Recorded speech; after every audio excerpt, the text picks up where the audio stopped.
Hi, everybody, and welcome to the Latter Day Lens. I'm your host, Matt. With me, as always, is Shawn, and Marc is joining us Hi. again. Fresh off the State of the Union, Marc is feeling MAGA happy vibes, and Yeah. we're going to Mega MAGA. try and grab some of those today. We have some breaking news that we're going to talk about first. We've invaded Iran, quite Okay. unexpectedly, maybe to people who weren't paying attention. But let's just get quick reactions. Marc, how do you feel about this? I feel more confident that this president can get us in and out better than the last few. Because of what happened in Venezuela? A bit of that and a bit of his very strong focus on peace and trying to not have war, so if it has to happen, I think he's serious about trying to make it quick and over as quick as possible. Wait, wait, All wait, right. wait. Wait, what was just said? Marc What was did you saying just say, Mark?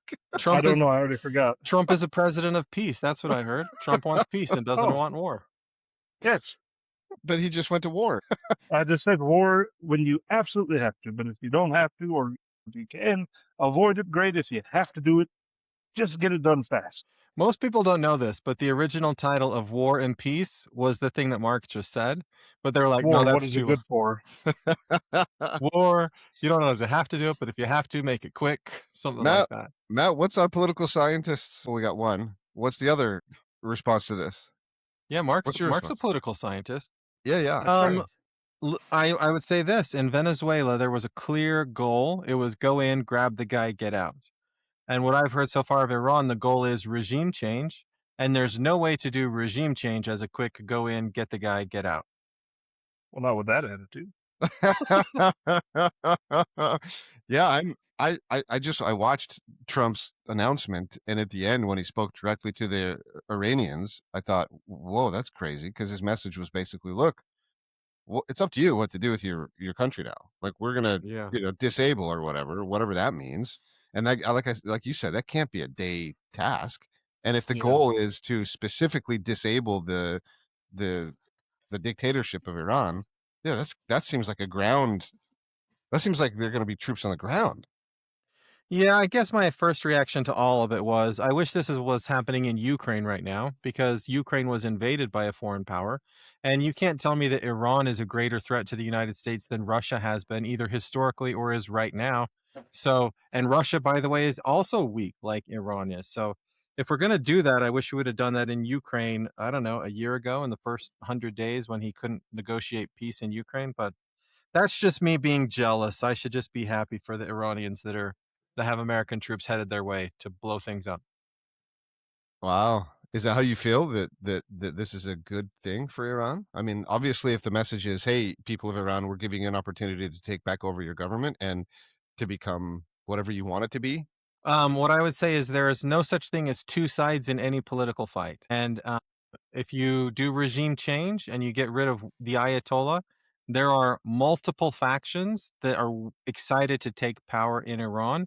And pro democratic Iranians are only one of those factions. There's a lot of other people, not only in Iran, but in other countries around Iran, that are excited to go in and take control. And if they can do it peacefully through elections, they would probably do that. But if they can't, then we saw what happened in Iraq 20 years ago. Like, there's no way that you do regime change and it's clean and no problem.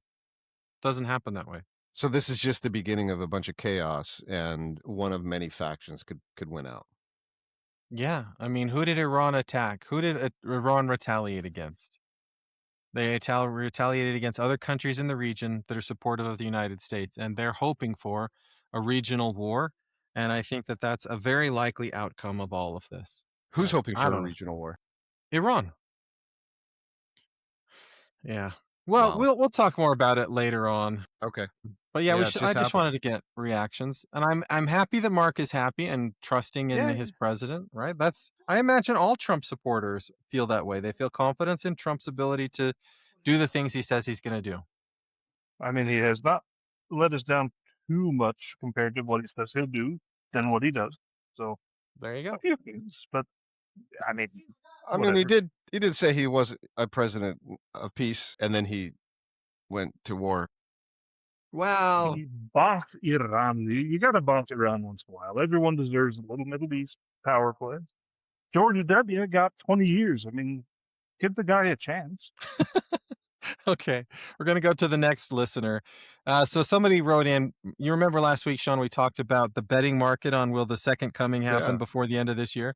So yeah. somebody wrote in and said, on the second coming bet, there was a derivative bet of whether the bet on the second coming would go above a 5% chance. Knock So it people off. were betting that he would come to make more money on the other bet. Also, another reason to not play the betting game. Dude, what are you talking about? What are you people doing with their lives and their money? I don't understand. Gross. They're betting on whether things will happen. Why? That is- It's just so crazy to me, man. I must live in a box. I must live in a weird, small, I don't understand, man. That's crazy. Yeah. Well, another person wrote in that this was actually David, who co hosts our show from time to time. He said, the entirety of my Wu Tang knowledge is as follows: cash rules everything around me, cream get the money, dollar dollar bill, yo. It's actually a pretty good line to drop in the context of IP protection, and I regret that I won't get the chance to use it. Well, Uh, he, there you j- go. he just did use it, and that was a very, very amazing reference. The other, Matt, the other line I love from Wu Tang, I'm curious to see if you'll understand this or not. It's an amazing line. It's a reference to the 80s. You ready? Yeah. How many licks? He says this. I think Richard says it. How many licks does it take for me to get to the, or no, how many licks does it take for me to find the Tootsie Roll center of a break? Do you know what a No, lick is and a break it's a is? it's a Tootsie Pop. That's a Tootsie Pop commercial. Yeah, but do you know what a lick and a break is in rap? No, I have no idea. Oh, No. then it just went past you. Dang it. Look, All right. Well, even that sorry. other the dollar dollar bill yoth, I've never heard of that from I seriously don't know who You Wu-Tang. have to what? That Wu thing that Tang I is read, forever. the thing that I read was the first time I've heard that sentence in my life. Cash rules everything around me. I have no Matt, idea. you need to come back here and hang out. We need to hang out longer than just getting an opportunity to go to this the The donut store, USS. Yeah, exactly. So I USS can Midway. teach you some music. I have not had a donut since I last saw you, Shawn, and it makes me feel and I didn't even get one when I saw you. Yeah, I don't like that. You need to come back. Yeah, have donuts. Somewhat Okay, on that note, one of the founding members of Wu Tang just died recently. really? Well, and I heard they were nominated for the Rock and Roll Hall of Fame, but I don't know if they'll get in. But maybe that's why they were nominated, because somebody died and then you have to remember them. And when I think of Wu Tang Clan's rap, I think rock and roll. We can't let this devolve into a Marc versus Shawn debate about Bruce Springsteen and Oh, rock and roll. he's been so embarrassing lately. All right.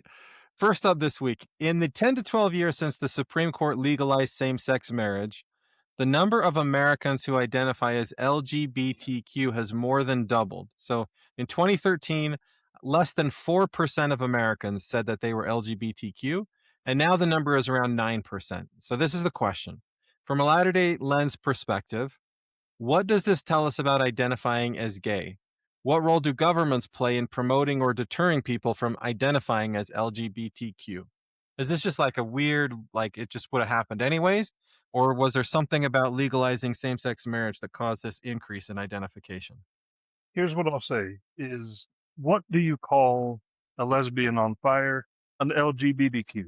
Anyway, that's That was deep and profound and strongly based in scripture. I don't know if the yeah. listeners know this, but Marc is going to be working at the temple later on this afternoon, and I think he's got to get some stuff out of his system before he goes into the temple. Yeah. All good. What do you say, Shawn? That's all. That's Mark's comment. That's it. Well, no, that was introductory to the topic. Yeah, he's just getting us started. I mean, Yeah. Matt, you taught me that government and law have a giant effect on the moral attitudes of the citizens of the United States.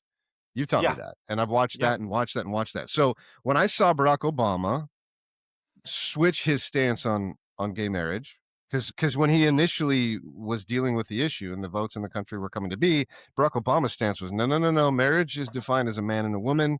That's how it's supposed to be. That's how it's always been. And then overnight, he reversed that. And when he reversed that, that caused a giant, cultural and moral change that, has led to today. So, what is the reason that it's gone from 4 to 9%?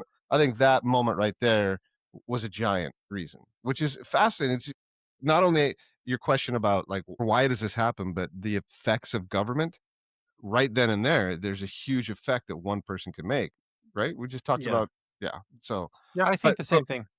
do you? Oh Yeah. yeah, Well, you since tell you me were that. saying, well, yeah, I think I would say this, like you could have predispositions in certain things in your life, but if society doesn't accept those things, or if society tells you that's low status, or if society says you shouldn't do that, then you're not going to be as willing to express those things, right? Governments do have a role to play in whether people are willing to express their identities and whether they're willing to be proud of those identities.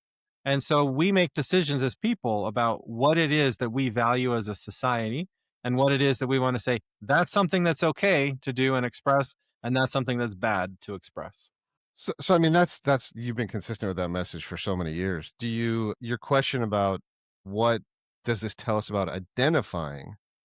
I mean, does it like two things have come from it, right? I agree with you that like it is much better to live in a society where people are safe to practice their free will. And we live fortunately today where people can live without fear, right? I think that's a great thing. That's a really wonderful thing, right? Do Yeah. you agree with that? Well, yeah. So that's where this is where I'm going to take this that I don't think anyone expected, which is this is why President Nelson tells us that we should embrace three identities. Mark can tell us what the identities is because he listens to President Nelson. What are they, Mark?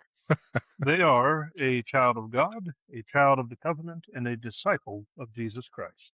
And when we let other identities become more important than those identities, we lose our way. So I have no problem with a person who wants to identify as gay because there's psychological and social and things that are helpful with that. But we have to always remember those three primary identities and focus on those first.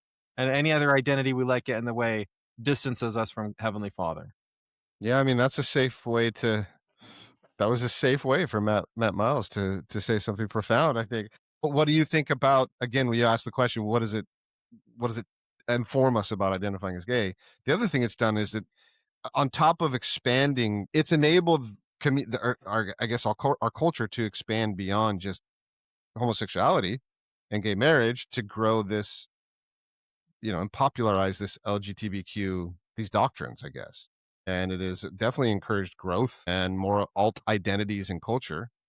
So that's an effect that happens probably no matter what, right? The more freedom we have, the more, I guess, Yeah. the more people are going to embrace freedom and do all the things that they want to do, right?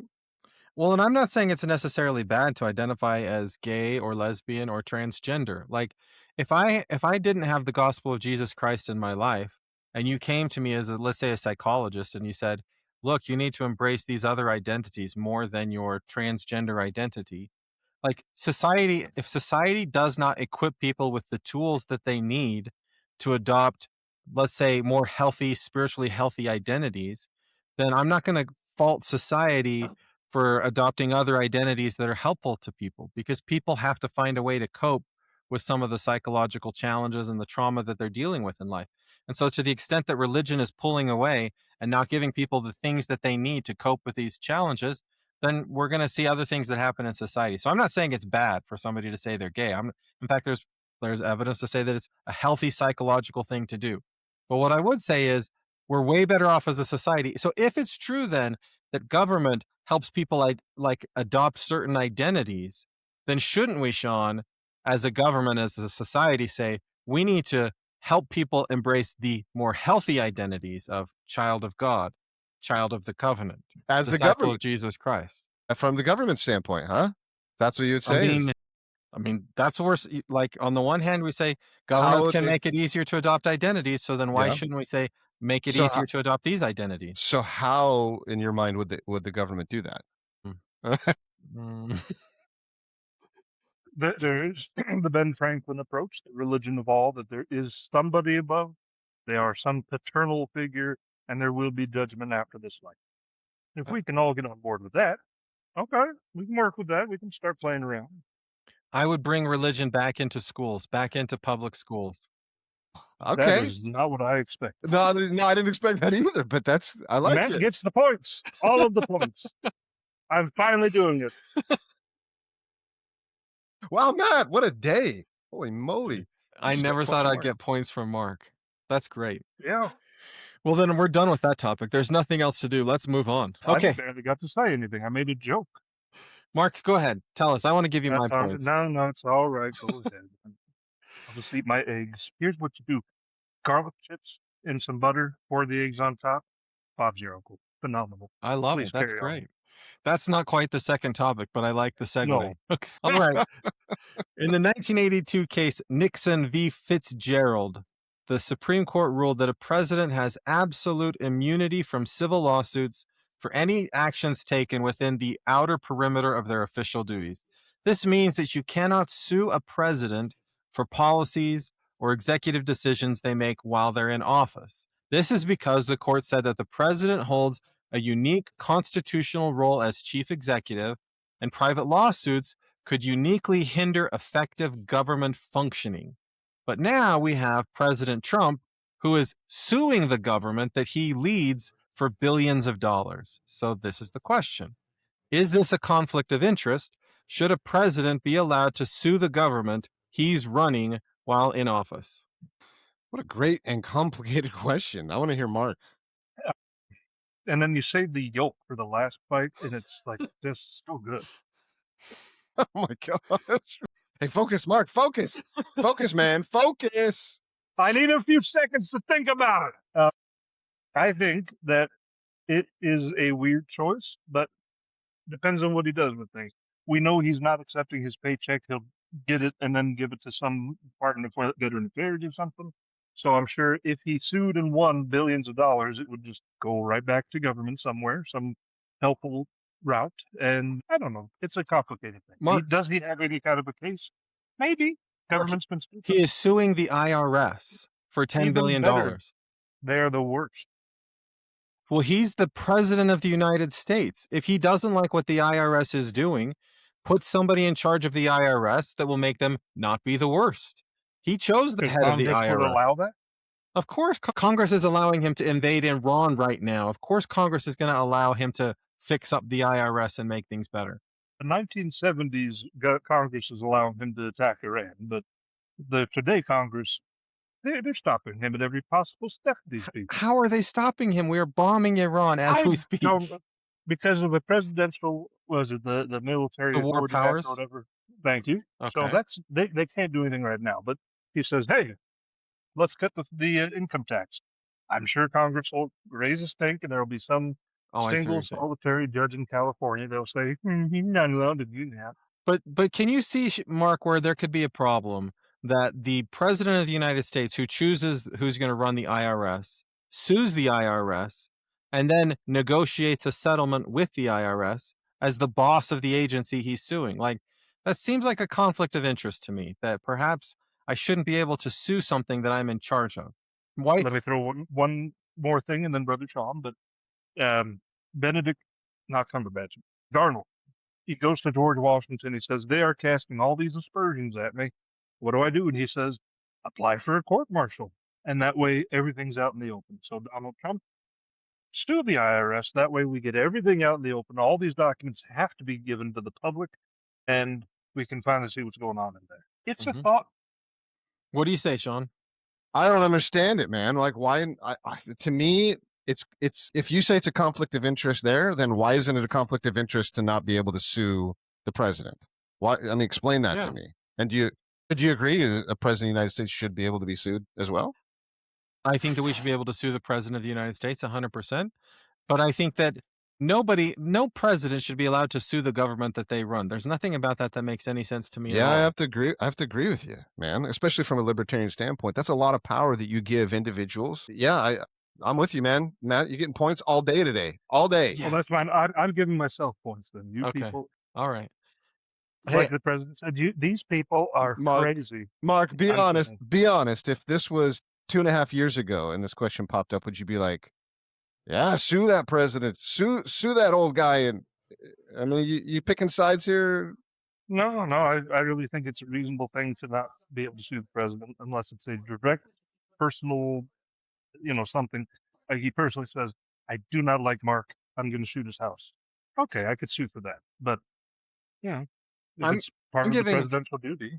I'm giving Mark the points because he used Benedict Arnold as an Yeah. example of what we ought to do. The most famous traitor in the history of the United States. This was pre-treason, I want to point out for those at home. Allegedly pre-treason. George Washington's apparently told him to have a court-martial to get things out in the open, and then eventually, once things were all out in the open, he was gone. But So it takes a little while. There's multiple issues at play. there are so many historical comparisons people make between Donald Trump and, I don't know, like Hitler and all kinds of awful people. And I like when Mark compares Trump to Benedict Arnold. I had good times, bad times, whatever times. When Mark's going to compare him to Benedict Arnold, Mark's going to get the points for that, because I thought that was awesome. Mark has a master's in history and knows what he's saying. Even Benedict Arnold was not a bad guy when that part of things happened. And there you go, Latino. Amazing. I appreciate the historical nuance. I think it's great. I love it. Thank you, Mark. You're welcome. Okay, let's go to the last news story. After the Supreme Court ruled that Trump's tariff policies violated the law this last week, he Nerds. announced, was that? Nerds. He announced new 10% global tariffs on virtually every country in the world. Shawn has been supportive of Trump's tariff policies because he thinks it helps negotiate better trade policy. The question is this: does Trump's response suggest that tariffs aren't really about trade policy? They're just a way to shift the tax burden away from the wealthy and towards the working class by imposing a 10% sales tax. Yeah, you're gonna have to explain that to me. And my stance has always been, let's just see. I think what he's doing with these tariffs, because it was all so very confusing, was using it as a negotiation tactic. And I think there was some evidence that it was working for him to accomplish the things that he was trying to accomplish, good or bad. But you'll have to explain to me why this looks to you like it's simply an imposed 10% sales tax on Americans. Why does it look like that to you? Because if you put a 10% tariff on everything, on every country in the world, then what possible negotiation are you getting? What advantage does that give you if everybody has to pay, if everything from every country has to pay 10%? Oh, I see. All You're saying there's no like individual, like, okay, I need to negotiate with Canada differently than with whatever China Britain. or Mexico. Oh, I see. He's not using it as a negotiation tactic at all. He's literally just saying we want to charge him money for. Yeah. I see. I see. And I the see. other thing is, like, the countries that negotiated a tariff with him after he put those first tariffs on, then they're stuck. They have to pay this higher tariff in some of those countries. So he's negotiated a set trade tariff with, let's say, the United Kingdom, but now, like, Jamaica has a 10% tariff, and so what you're saying to countries is negotiating with Trump isn't necessarily a good idea, because when Trump puts a tariff on you, it might stay, it might not stay. The courts might get rid of it, but then you're stuck with this higher tariff. But if you don't do anything, if you ignore him and you do nothing, you're going to end up in the exact same spot as every other country in the rest of the world. So that's not a negotiations tactic. That's not a strategy that helps U.S. trade or exports or anything like that. I mean, you could tell in his reaction to being overturned or whatever. He was pretty frustrated with that. So I'm assuming it's just the lack. They took the rug from underneath him. His ability to do that, use that as a negotiating tactic, just failed, and so I think that's why he's freaking out about it. But I don't know that his motive why is would to you put 10%? tax the middle or lower classes. Well, if you say I'm going to go a 10% import tax on everybody, then there's nothing to that other than we're just going to make everybody pay more taxes. I think he's trying to flex and show, no, I still do have some control here to implement. Well, why not just do it to the countries he already did it on? Why do it on every single country in the world? Yeah, it's a good point. Yeah, I don't know. Mark, what do you think? Why not? There's a great quote from Abraham Lincoln when he says, "I think the hen is the wisest of all creatures. She never cackles until the egg is laid." Give it time, see what happens.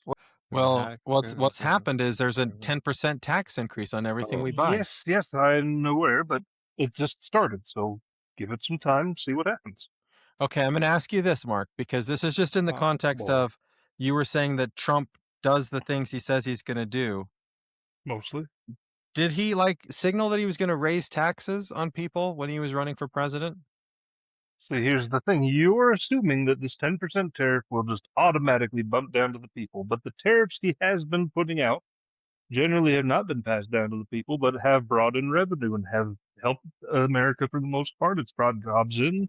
He's got trillions of dollars of investment put into America. So I don't see the tariffs having been passed to me personally, nor do most of the people I know. So why this new tariff will suddenly just, well, now it's a tax? I don't know about that.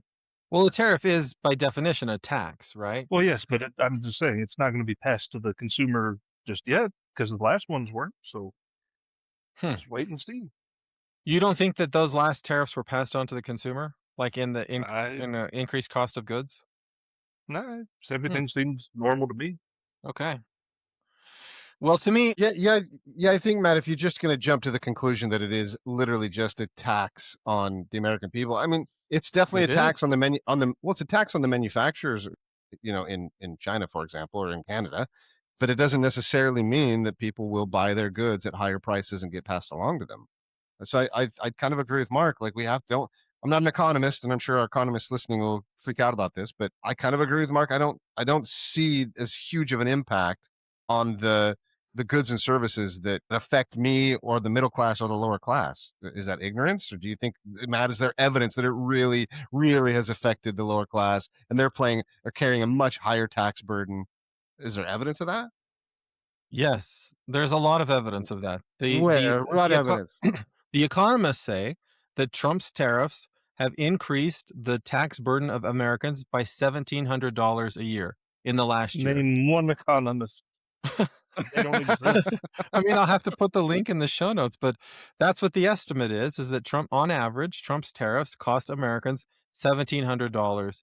This is the other thing that Trump has done to try to offset the impact of those tariffs is you look at the strength of the dollar globally.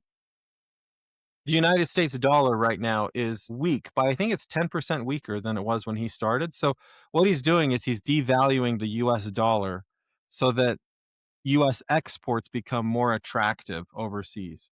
So what that means in real dollars is that I can purchase less. If I go to another country or if I buy goods from another country, those things become more expensive. And so but what I would say about this 10% tariff is so first of all, I would say this. It's true that we collected, I think, $200 billion in new tax revenue because of Trump's previous tariffs, but now all that money is going to have to get refunded. And so we're already $1 trillion in debt each year. We add $1 trillion to the national debt with Trump's budget, and those tariffs were helping to offset that. But now that money is gone, and so the deficit is going to increase under Trump. And so I think that he's trying to find a way to say, well, to offset that the impact on the deficit, because Republicans oftentimes say we don't want to have a big debt and a big deficit. And so I think this is his way to do it. He would rather have it be sales tax than have it be people paying income tax. And so, like, to me, a 10% tariff on every country in the world is nothing else than a 10% sales tax because Yeah, I mean, you're nothing, right. I very mean, few things in the United States are completely created in the United States. yeah, I'm And seeing. Freedom. I'm finding the evidence of your statement, Matt. Average households estimate. It's estimated. It's estimated that tariffs have effectively acted like a household tax of roughly $1,000 in 2025. So yeah, I'm verifying your report. So yeah, that's interesting. That is interesting. And again, the tariffs he did last year were targeted in certain ways. He was focused on certain countries. He was focused on certain industries. He was focused on certain things he was trying to negotiate. But 10% on everybody doesn't create any incentive for somebody to take that tax themselves. I'll go with Mark and say let's wait and see, because if it's going in the direction that you've just cited and you've given some evidence for, it seems like a 10% tax will actually raise the income of, or the tax burden of the American citizens. And if that's the case, this is going to be a huge backfire for Donald Trump, won't it? I mean, Well, my thing is, it's less about, oh, Donald Trump's done it again, but it's more about that Supreme Court. What a bunch of jackwagons. uh, Mark, did you happen to read the law that he was using to impose those tariffs? No, I didn't have time for that. Okay, well, But you're a loyal Trump fan, so The man knows what he's doing. okay. this A is the lot other of thing I'll tariffs. say about this particular law that he's now using for the 10% tariffs. He only has like 250 days before he has to get congressional authorization for these tariffs to stay. So it's like anyone who's excited about these tariffs, again, it's not going to lead to any kind of big negotiation because countries around the world have learned Trump's tariffs don't stick around for very long. So fine, Matt, it might be Thanks for 10% for bringing 4 months and then it's going to go Matt, away.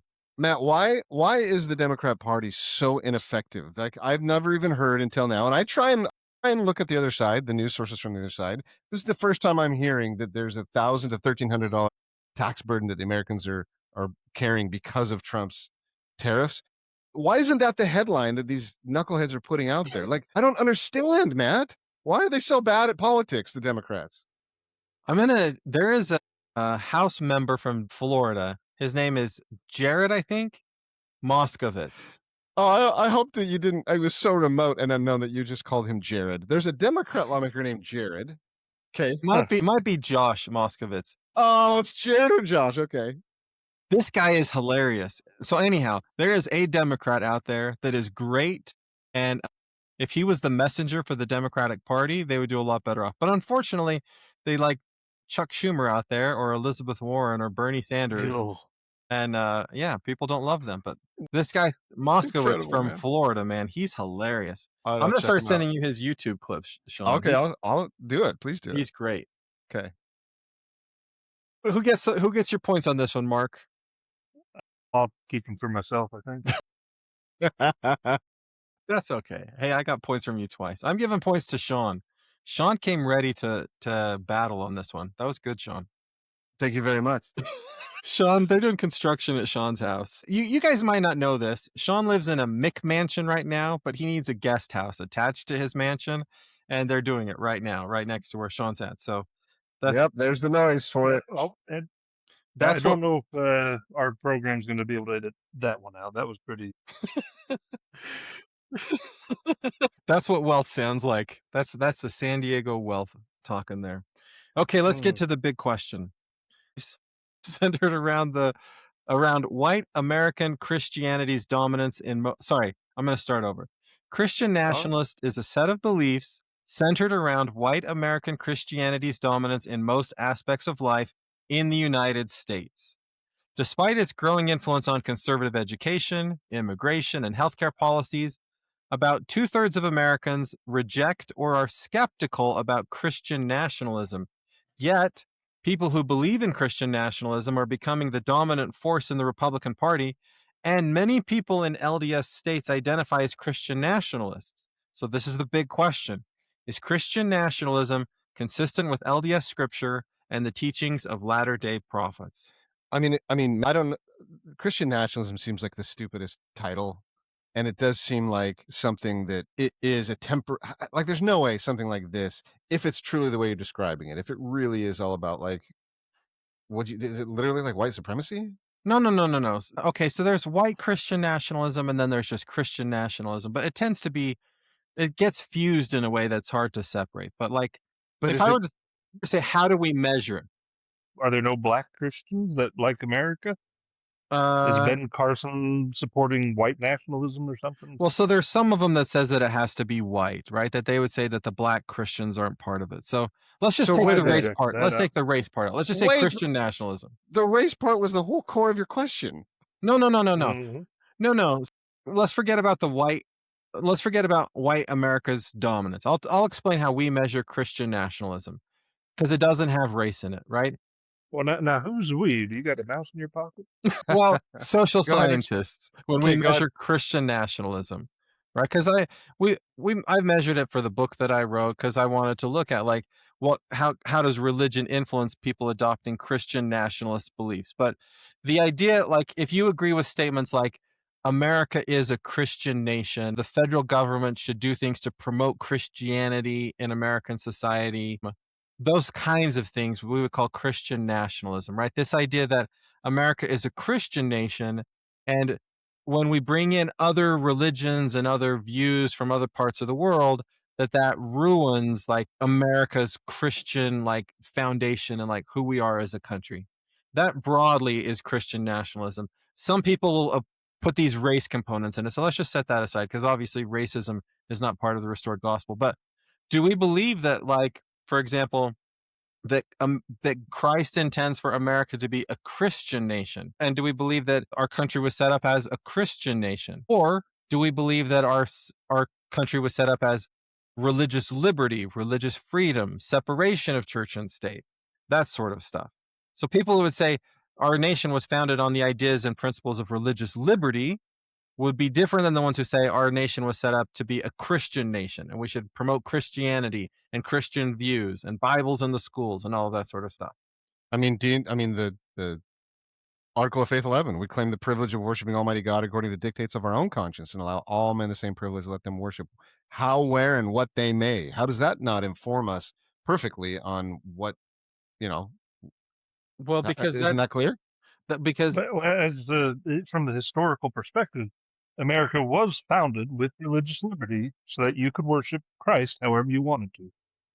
right, so it's a mix. Like historically, So then, histor- yeah, but you think that's the intention of the Article of Faith? You literally think that means as No, long no, as you're no, no. Christian? I wasn't quoting American. I was quoting American history. Gotcha. Okay. right, that's actually one of the challenges. Is historically both things are true, right? That we were founded by Christians for Christian religious liberty, but people will go back to history and cherry pick the stories they want to tell to further and advance their particular views for today. But Mark, do you think that this Christian nationalism stuff is consistent with the gospel, Mark? It's you oh boy, 50-50 ish, because you do have the Book of Ether and Third Nephi. Like basically, if they will worship me, then good, and if they don't, oh, look out, baby. That's a exact quotation from Ether, I think. Well, and Perfect. that's the promised land stuff, right? When I read the Old Testament, it's the same kind of promised land. Like God gives the children of Israel permission to destroy certain people because they no longer were following God, and so He wiped them off the face of the earth. Or the Jaredites, Yeah, right? but Matt, I think there's so many scriptures also that talk about how cherished our gift, this God-given, godlike gift of agency is, and how can you truly have agency if your government is dictating or is applying or telling you what religion you're supposed to practice? I don't know. To me, scripture is very, very clear about it. No? Uh, yeah, I think it's clear about it. I think that we believe in religious liberty and religious freedom. I think the Latter Day Prophets are really clear about that. So, but what is the message of Christian nationalism? Is it everyone needs to convert to Christianity, or is it no? We just need to apply the Christian principles to our government as well. I think Mark articulated it pretty well. It's the idea that if we no longer are a nation that worships, reveres, respects Jesus and God, then we lose our special status in the world. Do you think that's a fair way to say it, Mark? Yeah. I mean, pointed out this way too. You look at TV in America, and you can say the GD, you can say JC without any problem. But some of these other curse words, or dare I even say the high hobby horses of American secular society, you can make all the jokes about Jesus you want, but you could never make fun of, say, the Holocaust or 9/11 or transgender people. Heavens no. But, oh, you want to make fun of Jesus? Go ahead. Nobody cares. Matt, this will make you happy. I've just discovered on YouTube Highway to Heaven. Oh, that's a Remember good that? show. Yeah, See, Michael Landon. I knew you'd love that show. Yeah. There's no way something like that could be made today or popularized or mainstream today. There's no way, right? Because it's a Christian, literally a faithful Christian TV show that went mainstream in the 90s or 80s. But I don't. Sure. But I'm sure the Christian nationalists would say, yeah, if the government was focused on Christianity, then there could be mainstream content like that would be accepted today. Is that kind of Yeah, well, so I think that there are all of those elements that make it feel like Christian nationalism is consistent with our theology because we are all good people who want to see good things in society. But the elements of Christian nationalism that frighten me are the ones where when I realize that my evangelical friends don't think of me as Christian. And to the extent that I support bringing Christianity back into American society, then that gives license to exclude people like me. Because even though I'm a Christian and consider myself a Christian, there's a majority of other Christians that don't define me that way. And so I think this is why we need to be like firmly on the side of religious liberty. Yeah, I'm with you. I'm with you, man. Points to Brother Miles. The Lord's approach to spreading Christianity is not through politics. It is through beautifully ordained young people who are out doing the work. It's through the members. It's through the Latter-day Saints who are supposed to share and spread the gospel of Jesus Christ. Right? That's how Christianity should spread. That's the Lord's way, not through government. But we all Points to both of you. cheered about teaching religion in schools. Yeah. Yeah. Okay, I'll take it back then. I take it back, Well, man. no, I I'm think taking nothing back. I'm in, baby. I think that I think you can teach religion in schools in a way that promotes religious liberty. Yeah, I agree. I think that's what you meant, and I do agree with that. Yeah, I don't think that we should be like teaching specific religions in schools. Absolutely. Yep, I'm with you. You know, I'm trying to transition, not that one, but transition careers, and I really want to get into teaching. And the thing is, in today's society, you try to teach very secularly, but I think you have to, if you're doing history, you have to teach about Christianity and Yes. how it's influenced the world. And that's the problem, is how it's portrayed too often is, like I said, oh, you can't joke about these things, but go ahead and make fun of Jesus. We need to give it respect and teach a whole generation that you don't have to be a Christian, but respect it. Well And said, Mark. respect Islam and respect Hinduism. Well said, Just, Mark. hey, look at me. We all get some points then, huh? Come on. Yeah, On the I house. agree, but I want to build on what you're saying a little bit, Mark. No, I had my eggs. We're done. It's good. I feel like when we say separation of church and state, then what we say is a person who holds an official government position should never talk about their faith. Like that's how we No. often define separation of church and state. But I think that when we say to like an elementary school teacher or a high school teacher or a college professor, you are not allowed to share your religion in the classroom. You're not allowed to share the things that matter most to you. I think that we harm society. I think that we need to teach people that if my professor happens to be Muslim and he's going to spend his time preaching from the Quran as part of some lesson because that helps provide the context that's important to him, then I can benefit from that, even if I'm not Muslim myself. I can listen to other people share their faith. And so, to the extent that government says, keep all of that moral stuff out of the classroom, keep all of that moral stuff out of government, we do a greater harm to society than good. Because whatever faith Marc happens to have, we share a faith. But even if we were a different faith, Marc isn't who he is unless he's able to share that with other people. He's not able to like reach out and touch, like reach out and help and lift and build and all that stuff if he's not able to be true to who he is. And so I think that when I say bring religion into society, I'm not saying pass laws that say put the 10 commandments in the classroom. I'm saying pass laws that allow teachers and administrators and individuals to feel like they can be true to who they are with their religious beliefs, because that benefits everybody in society in better ways. I love so much what you're saying, Matt. You're preaching it, and this is the true political scientist. This proves that your whole education is not in vain, Matt. So when you do stuff like that was just awesome. I love what you just said. That would be a dream come true. I love how you defined it. I've never really thought of it in those terms. That is a beautiful way to do it. I love it. Well done, Matt. Clearly, the State of the Union also impacted me. I love it. Hey guys, thanks so much. Go ahead, Marc. I'm just going to throw out separation of church and state. It's not in the Constitution, so they should stop using it. That's true. I'm too late for that. I kind of killed the vibe. Jefferson is the one. Jefferson is the one that created this wall of separation idea, and with a private letter to a minister saying we won't go after you guys. And yeah. And where was Jefferson when they wrote the Constitution, Marc? France being stupid. That's right. So it's true. People grab onto these ideas in history, use them how they want to use them, and they don't even realize where they really came from. Yeah.